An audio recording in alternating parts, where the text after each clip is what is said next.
Hello, this is Janice Stevenson, and this is Bethel Today, the television program of the Bethel Democratic Town Committee. And today we have visiting with us again Representative Jason Bartlett of the 2nd District, and he's here to talk about how the legislative session ended this year, and also about how things are going on the campaign trail, both for himself and for some of the other Democratic candidates. So Jason, welcome. It's good to have you with us. It's great to be back.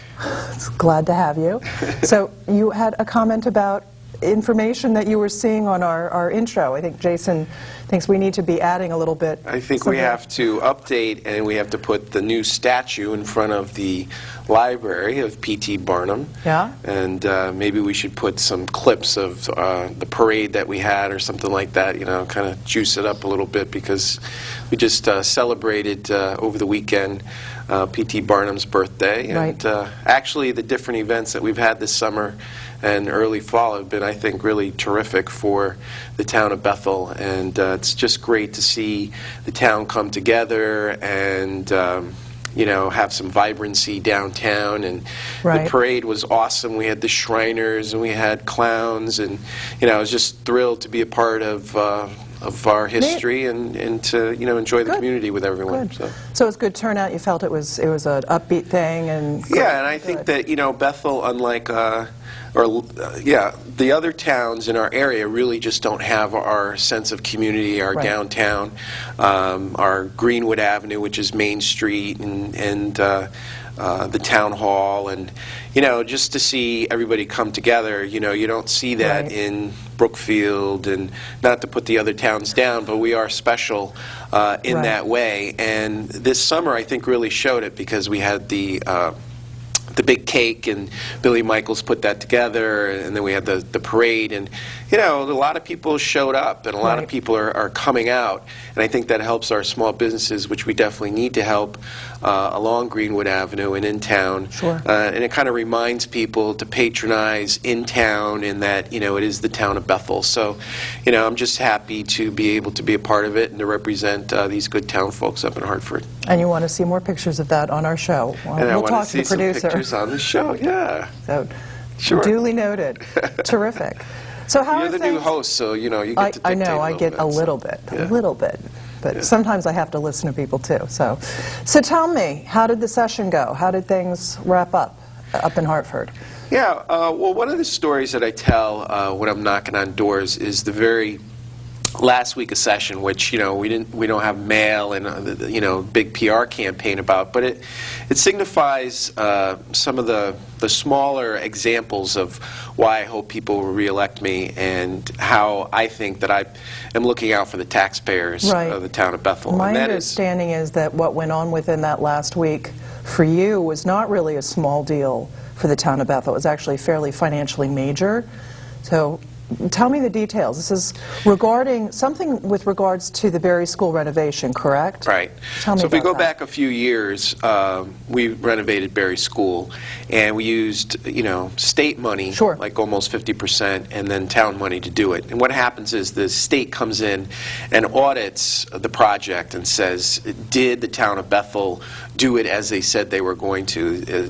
Does it match the application and the architectural designs and the enrollment projections and things like sure. that?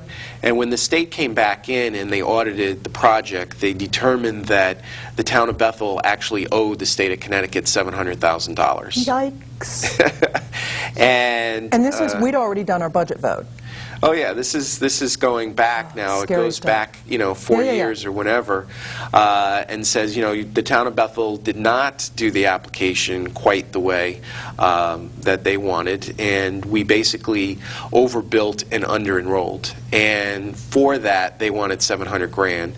And apparently, the Board of Education in the town went through a process, and they appealed it, and they lost.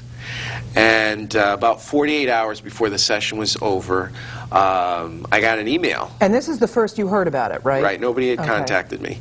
And I got an email, and it said, you know, Representative, can you help?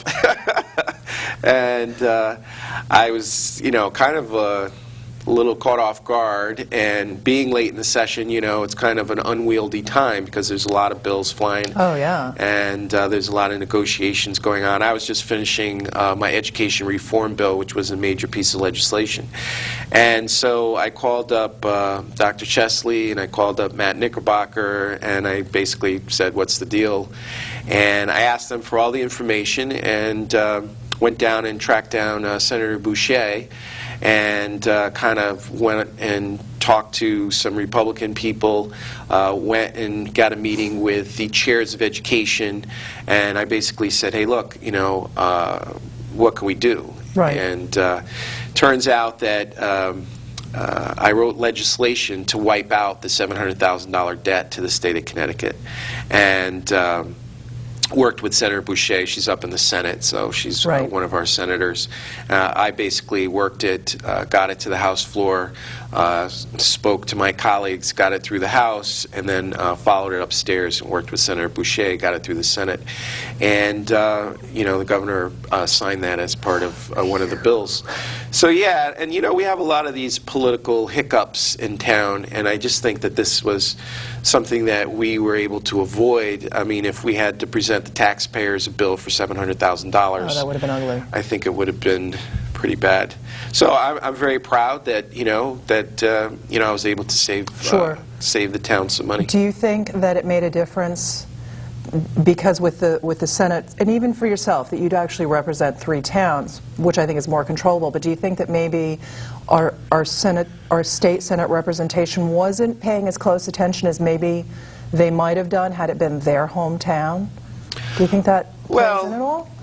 This is one of those things that, you know, you try to work bipartisan. Sure. And, you know, I don't know what happened before that date and who right. didn't do what or what happens. The idea was let's get that done. I always think that I bring a little special sense of more energy and more commitment right. For things like that because I am here in town. Exactly. And I'm the hometown candidate. And I think going forward that's going to remain true. You know, my opponent, who I think is a good person, you know, he's new to the town and he's yet to run for office. He has, you know, no municipal experience whatsoever that I know of. I haven't seen anything on his resume that really demonstrates that he's been active in the community. I've been a small business person. I had a small business in Greenwood Avenue for right. 10 years. I coached my kids on travel team and been involved with Park and Rec. I was with the Bethel VNA on their board of directors for 6 years. You know, I grew up. Were you not also chairman of the Youth Commission? I was chairman of the Youth Commission, which is why I battled our former Selectman Burke in terms of trying to bring money into the town. For the teen center, we actually have $150,000 in an escrow account, and I'm trying to set up some meetings right now, working with Richie Straighton, our second selectman, and Matt Knickerbocker, and members of the teen. I just saw Mr. Glahn the other day and knocked on his door, reminding him that I've been fighting for the teen center. So. You know, it is a part of my experience, and that's why I want to make sure that the kids actually have a place to go in our town and that we continue to build programs for them. So I think that all comes, I think there's something to be said for having some roots in the community. Sure. And we have Republicans who also represent Bethel. We have actually 3 others. I enjoy working with them, but none of them live in the town. And they, you know, Senator Boucher, to her credit, represents 10 other communities. Exactly. Exactly. You know, we're a very small piece lopped in with Westport, and they have very different needs. Sure. You know, Westport and Wilton and Ridgefield than Bethel. Sure. And so I think it speaks well to have somebody from the Democratic Party who's in the majority. The reason that I had the ability to do that so quickly in 2 days was because I was able to go to a Democratic chair right. of education and really use some of you know, my ability to work within the caucus to make sure that we did something right. good for Bethel. So. Right, right. I thought so. So how are things going in terms of the door-to-door work that you've been doing? How's that feeling? What are people talking to you about? You know, people are definitely, I would say, you know, there's some stress. You know, people are stressed about job security, about their own job security, or they're out of a job. You know, one of the hardest door knocks is talking to somebody who says to you, "I haven't been able to work for a year, and I want to work."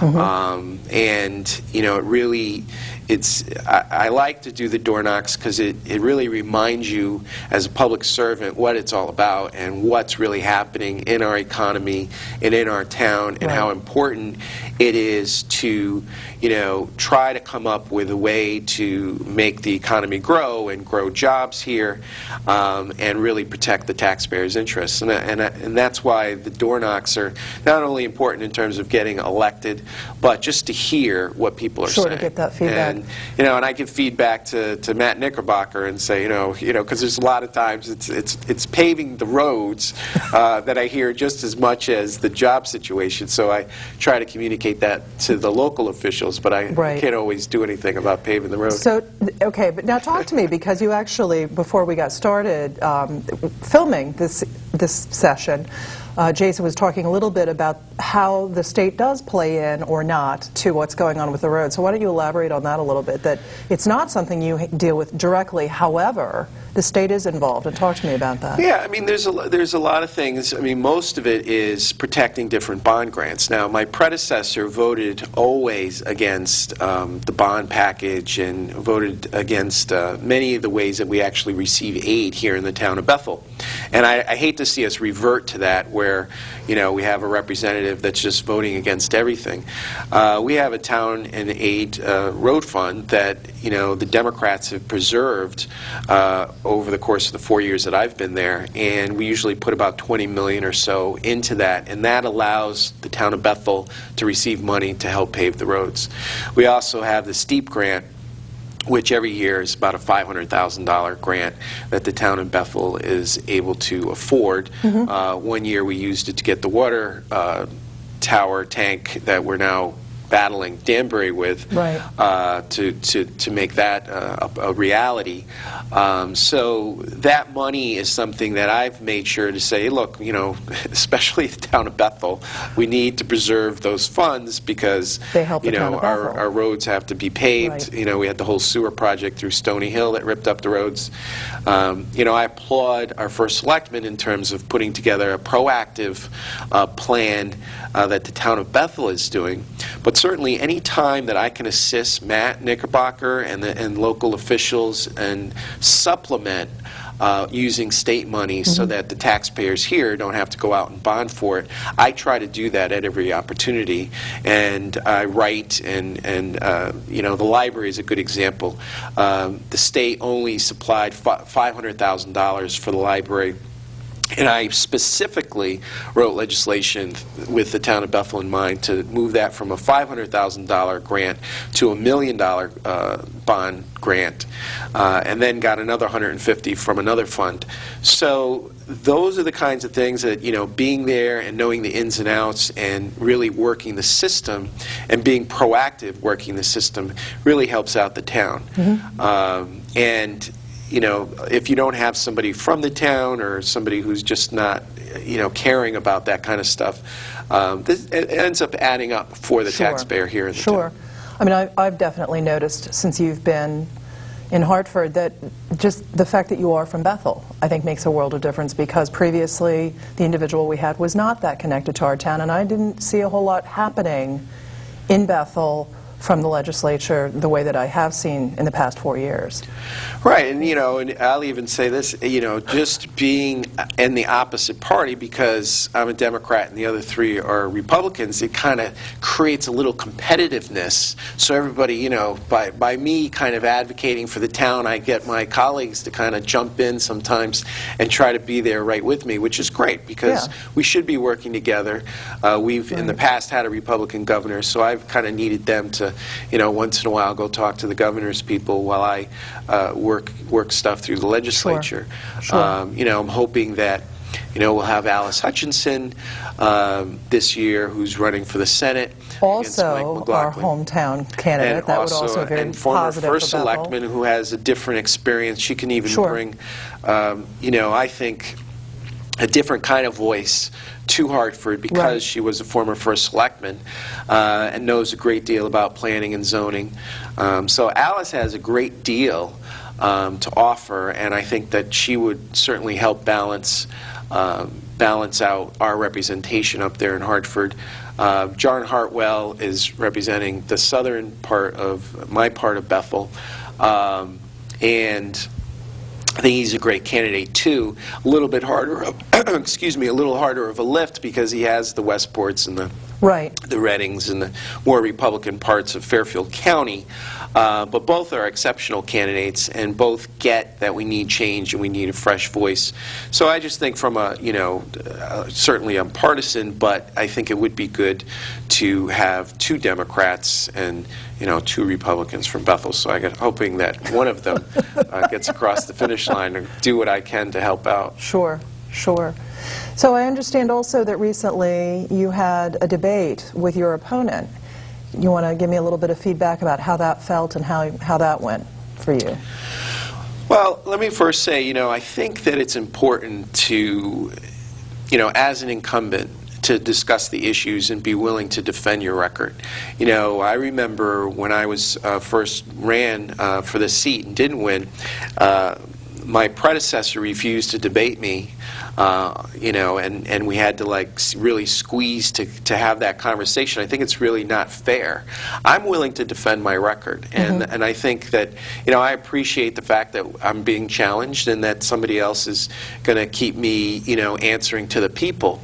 So I first of all, one of the first incumbents to debate my challenger and have the exercise of conversation and ideas. I think it presented a pretty good contrast. The Republican playbook is just, to say, let's slash and burn this and let's slash and burn, slash and burn. There's no comprehensive approach to, our budget deficit, and there's no really specific ideas in terms of cutting. There's just a percentage, let's just cut. I actually am a reform kind of Democrat, both in education and fiscally conservative, to say what we'll cut. I've said that we should cut a Yukon branch, and I said that in the debate. I've said that Are you being specific about which one? I know which one. But you're not going to say it out loud. Okay, I'll let you go with that. But I have to go with my colleagues so that I don't want to get beat up when I first get back. But we have like 5 branches, and all of them lose money but one. Right. So if each branch is losing millions of dollars, that's a problem. Sure. And so I believe they all should be self-staining. And economies of scale, if you have less students going to a whole campus that's regional, you're going to lose money. So either those students should pay a little bit extra, some sort of flat fee to make it become a flat revenue, or we need to shut one down and consolidate. We have, for example, Torrington and Waterbury that are about 7 miles apart and serve really the same geography. Maybe one of those could be consolidated. Perhaps. But because of politics, we have 2. And so that's where I understand where the voters, kind of get angry with state government. It's like, we have to cut. So I'm one of those people that, I'm a UConn alum, and I believe we have to cut, and I'm willing to actually say what we should cut. I'm willing to say that the Department of Consumer Protection probably has too many deputies and probably is a duplicative agency. In other words, the Department of Public Health, they could take the health piece. The Attorney General has been a great consumer advocate historically. They could take the advocacy piece. The Secretary of the State, which holds all of our records in the state of Connecticut, they could be licensing the home improvement contractors. So if you look at that and say, well, we have other agencies that do all of these functions, we could cut all of the, the commissioner and the deputies and the, all these folks out, and then we have savings. As somebody who served on appropriations, I looked at all of the off-budget items in our budget and have come up with like $500 million in cuts.